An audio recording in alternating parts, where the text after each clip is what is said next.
السلام علیکم ورحمۃ وبرکاتہ۔ ناظرین محترم، آج ایک بہت ہی پیاری ویڈیو آپ کی سماعتوں کے نظر کرنی ہے کہ ایک شہاب نامی شخص اللہ کے گھر کا مہمان بنا کیرلا کی سرزمین سے مکہ کی طرف اپنا سفر جو ہے اس نے رواں دواں کیا ہوا ہے، اپنے منزل مقصود کی طرف وہ روانہ ہے۔ ناظرین محترم، آج شہاب بھائی کو اپنے گھر سے نکلے 62 دن ہو گئے ہیں اور 8600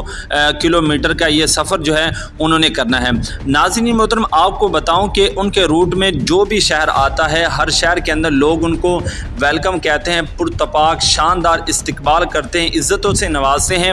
اور ان کو چھونا اپنی سعادت مندی کی بات سمجھتے ہیں اور دعاؤں کے لیے بھی کہتے ہیں۔ ناظرین محترم، آپ کو بتاؤں کہ شہاب بھائی نہ تو کوئی بڑے عہدے پر فائز ہیں اور نہ ہی کوئی بڑے خاندان سے تعلق رکھتے ہیں، لیکن پھر بھی اتنا پروٹوکول فوج کی طرف سے، عوام کی طرف سے اور ہر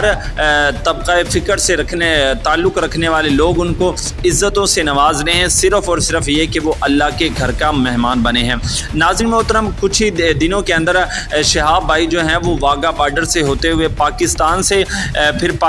سے ایران، عراق اور پھر کویت سے مکہ کی طرف پہنچیں گے۔ ناظرین محترم، آپ کو بتاؤں کہ یہ ان کا سفر جو ہے 280 دن کا سفر بنتا ہے۔ اور ناظرین محترم، جب وہ پاکستان کی سرزمین پر پہنچیں گے تو پاک آرمی کی طرف سے ان کا شاندار جو ہے وہ استقبال کیا جائے گا، تو وہ بھی انشاءاللہ ساری ویڈیو آپ کے ساتھ شیئر کی جائیں گی۔ باقی آپ اس نوجوان کے بارے میں کیا کہتے ہیں، کمنٹ باکس کے اندر اپنی رائے ضرور دیں۔